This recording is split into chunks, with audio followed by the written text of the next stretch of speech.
ఇదిగోండి శనగపిండి చట్నీ చేస్తున్నానండి ఇడ్లీలోకి. ఈ మధ్యన తోటలకి వెళ్తున్నాం కదండి, తోటల వీడియోలు పెడుతున్నాం కదా, బాగుంటున్నాయి కదండి. కాకపోతే తోటల్లో పాములు ఉంటాయి. ఇక్కడ 12 ఎకరాలు స్థలం వదిలేసి వాకింగ్కి ఆ తోటలకి వెళ్ళి వాకింగ్ చేస్తారా అన్నారండి.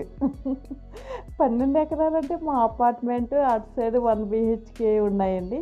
ఇవన్నీ జనార్దన్ సుభా వాళ్ళయే, మా సొసైటీ అండి. ఇంత ఇంత స్థానంలో వాకింగ్ చేయకుండా తోటల్లోకి వెళ్తున్నావా వాకింగ్ అని అన్నారండి. పాములు అవి ఉంటాయి, ఏమైనా చేస్తాయి ఏంటి అన్నారు. నిజమే కదండి. ఇంక ఈరోజు ఎక్కడికి వెళ్ళలేదండి. ఇదిగో ఇంట్లోనే శనగపిండి చట్నీ చేస్తున్నానండి. ఇడ్లీ వండాను. ఇడ్లీలో శనగపిండి చట్నీ ఎంత బాగుంటుందండి. మీరు కూడా ఒకసారి చేసి చూడండి. ఈ శనగపిండి చట్నీ తయారు చేయడం చాలా సింపుల్ అండి, కానీ మనం తిని ముందే చేసుకోవాలి. ఇడ్లీ కూడా అలాగే కదండి, తిని ముందు వేసుకుంటాం కదా వేడివేడిగా, అలాగే ఇదండి. ఏం లేదండి, ఆయిల్ వేసి మినపప్పు, జీరా, ఆవాలు వేసి బాగా వేగించేసుకోవాలండి. ఆ తర్వాత అల్లం ముక్కలు చిన్న ముక్కలు కట్ చేసుకుని, పచ్చిమిర్చి ముక్కలు కూడా వేసుకుని బాగా వేగించేసుకోవాలి. తర్వాత నీళ్ళు వేయాలి. నీళ్ళు వేసిన తర్వాత మరగారండి నీళ్ళు. ఇగోండి నీళ్ళు మరగడానికి చూస్తున్నాను. ఇగోండి మినపప్పు, ఆవాలు, జీరా, అల్లం ముక్కలు, పచ్చిమిర్చి ముక్కలు అండి బాగా వేగిపోయినాయి. ఆ వేగిన తర్వాత నీళ్ళు వేసానండి. ఇది చాలా సింపుల్, చాలా టేస్ట్గా ఉంటాయండి. ఇదిగోండి బాగా మరుగుతుంది కదా. ఇందాక నేను శనగపిండి కలిపి పెట్టుకున్నాం కదండి. ఇదిగోండి ఈ శనగపిండిని ఈ వాటర్ మరుగుతుంది కదండి వేసేసేయాలి. వేసిన వెంటనే బాగా కలిపేయాలండి. ఎందుకంటే ఉండలేనా కడతాయేమో అని బాగా కలిపేయాలి. ఇదిగోండి కొద్ది చిక్కగా అయ్యింది. కొద్ది వేడి నీళ్ళు వేసుకోవాలి. ఇంకా నీళ్ళు పడతాయండి. ఇప్పుడు కొద్దిగా వేడి నీళ్ళు వేసుకోవాలి. వేసుకుని ఇలా స్పూన్తో బాగా తిప్పుతూ ఉండాలండి. స్టార్టింగ్లోనే తిప్పాలి, తర్వాత ఏం అవసరం ఉండదండి. ఒక ఇడ్లీ తిన్నవారు 2 తింటారండి, 3 తినేవారు 4 ఇడ్లీలు తింటారు. ఇది చట్నీలో నంచుకోవడం కాదండి, చట్నీ తాగడమే. ఇందులో కొద్దిగా చింతపండు జ్యూస్ అండి. కొద్ది నీళ్ళుగా వచ్చిందని కొద్ది ఎక్కువైంది అంతే అండి. చిక్కగా తీసుకుంటే చింతపండు కొద్దిగానే పడుతుంది. చింతపండు జ్యూస్ కూడా వేసి ఒక పొంగు రావాలండి. ఒక పొంగు వచ్చిన తర్వాత ఆఫ్ చేసేయడమే. సాల్ట్ కూడా వేసానండి, సాల్ట్ కూడా వేసాను. ఈరోజు నేను పెట్టిన ముగ్గు ఇదండి. బాగుంది కదండి. ఈరోజు నేను మా ఇంటి ముందు ఈ ముగ్గు పెట్టాను. రోజు చిన్న చిన్న రోజెస్ 2 ఆకులు, ఇదే సింపుల్గా. గుమ్మాన్ దగ్గర అలా ముగ్గు, గడపకి మీద ఇలా 2 గీతలు అటు ఇటు మధ్య నీళ్ళలాగా. ఇదేంటి సింపుల్గా. నాకు ఇంకా చూడాలనిపిస్తుందండి. మీకు ఈ ముగ్గు నచ్చిందో లేదో నాకు కామెంట్స్లో తెలియచేయండి. చూడండి ఎంత బాగుందో, చిన్నగా సన్నగా పెట్టాను. ఇదిగోండి పొంగుతుంది కదా. ఇప్పుడు ఒక్కసారి తిప్పేసి ఇంకా ఆఫ్ చేసేయడమేనండి.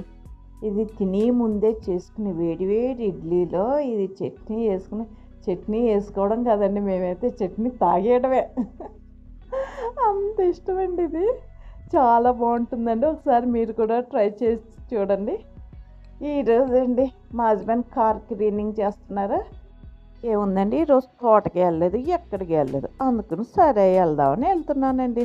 అందులో 14 టవర్లో ఒక అమ్మాయి పూలు అమ్ముతారండి. 30 రూపీస్ పూలు కూడా తీసుకురమ్మన్నానండి. పార్కింగ్ దగ్గర ఉంటాను. ఇవాళ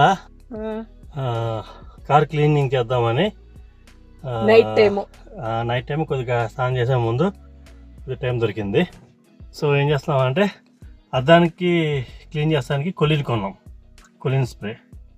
అండ్ ఈ బయట బాడీ క్లీన్ చేస్తానికి నార్మల్ ఏదది వాటర్లో జస్ట్ షాంపూ ఒకటి వేసుకుంటే సరిపోయింది.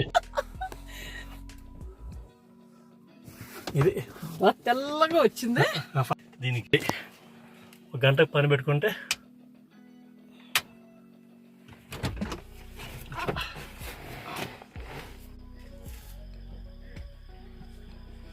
ఇంకెలా ఉంది? బాగుంది. వెనకాల చూడు. ఇంట్లో వాడే కొలిన్ గ్యాస్ క్లీనింగ్ కోసం చేసే Collins. First time I'm using this to clean. కొద్దిగా చాలు.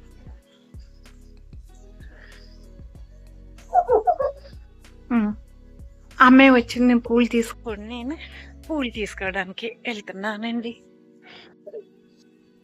ఇగండి పువ్వులు కొన్నాను. ఈ పువ్వులు తీసుకుని ఇంకెళ్ళిపోతున్నాం. రోజెస్, చామంతి, ఎల్లో చామంతి, వైట్ చామంతి, రోజెస్.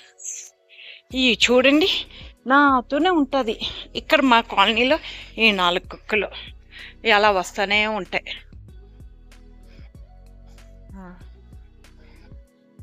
అదిగండి పోయింది. ఇప్పుడు చూడండి, షోరూంలో కార్ లాగా ఉంది, అంత నీట్గా ఉంది.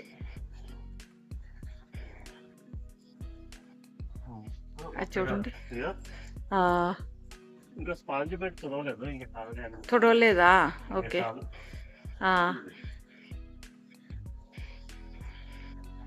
చూడండి స్పాంజ్ నీకు ఆ చెయ్యి మక్కలు కూడా పడవాలి. అవునంతే. ఒక్కొక్కలే ఎప్పుడు ఇటు మొహం పెట్టి చూస్తూనే ఉంటాయి. ఓకే, అవి తీసుకెళ్ళిపోతారా బాటిల్స్? అయ్యి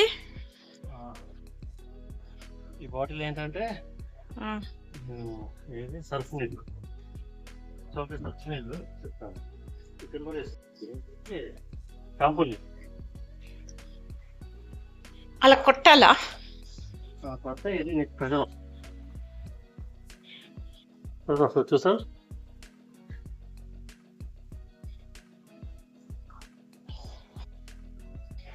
కార్ క్లీనింగ్ డే టుడే.